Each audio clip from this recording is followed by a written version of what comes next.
الحمد لله الذي أبدع الأفلاك والأرضين، والصلاة على من كان نبيا وآدم بين الماء والطين، وعلى آله وأصحابه أجمعين.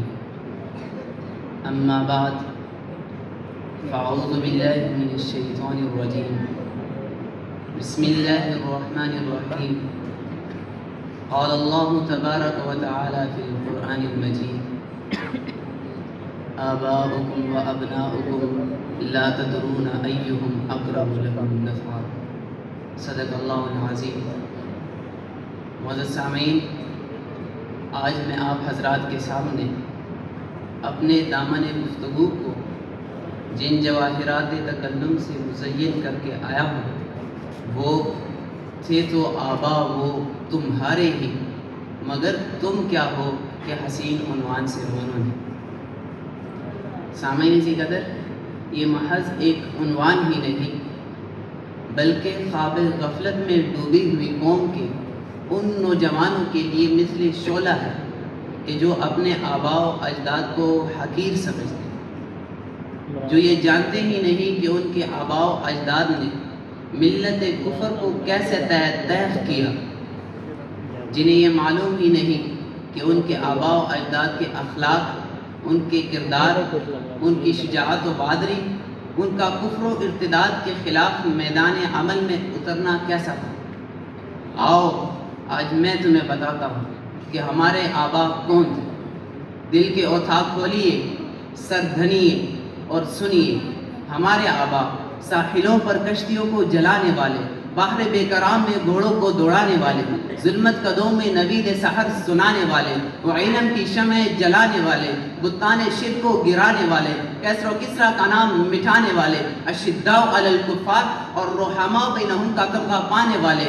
ہمارے آبا عدل و انصاف کے خوگر، نیکی، تقوی، للہیت، خشیت الہی میں بہتر، ہم نکموں سے لاکھ گناہ بہتر، رہتی انسانیت تک کے لیے رہبر، اپنے زمانے کے لوگوں کے لیے رہنما. وہ نمازی ایسے کہ پاؤں سے مڑا ہوا تیر نکل جائے مگر ان کو پتہ تک نہ چلے. وہ مجاہد ایسے کہ نئی نویلی دلہن کو چھوڑ کر جام شہادت نوش کرنے کو سعادت سمجھے. وہ عادل ایسے کہ ان کے زمانے میں بھیڑ اور بھیڑیاں ایک ہی کنویں سے پانی پیے، جنہوں نے سمندر کا سینہ چاک کیا، ہر مد مقابل کو طے خاک کیا. وہ پہاڑوں جتنا حوصلہ رکھنے والے، وہ دریاؤں جتنا علم رکھنے والے، وہ عباد الرحمن کی عملی نمونے، وہ قد افلح المؤمنون کی جیتی جاتی تصویریں، وہ ان اللہ اشترا من المؤمنین انفسہم کے بیوپاری. ہمارے آبا ایمان کامل والے، ایقان کامل والے، وہ عہد کے پکے، وہ قول و فعل کے سچے، وہ رب کی رضا کا استعارہ تھے، تمام تر خوبیوں کا مینارہ تھے. الغرض ہمارے آبا سب کچھ ہونے کے باوجود بھی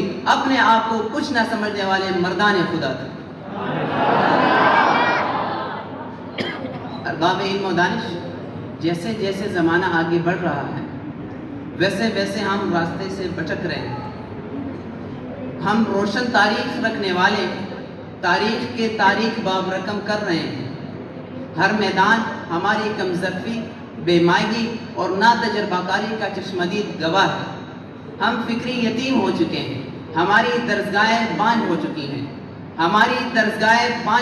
ہیں. ہم ارث و حوث کے پجاری، وہن کی بیماری میں مبتلا مریض بن چکے ہیں.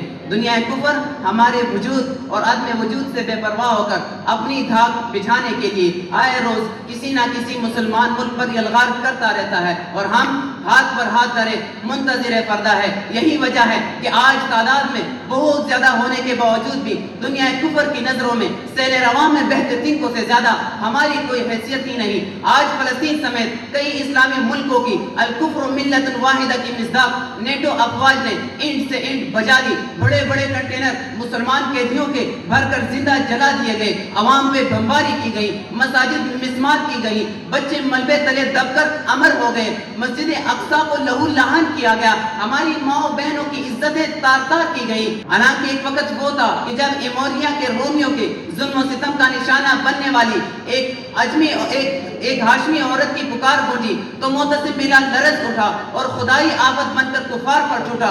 پھر نہ صرف اس عورت کو آزاد کروایا بلکہ ایموریا کی سلطنت کو بھی فتح کیا.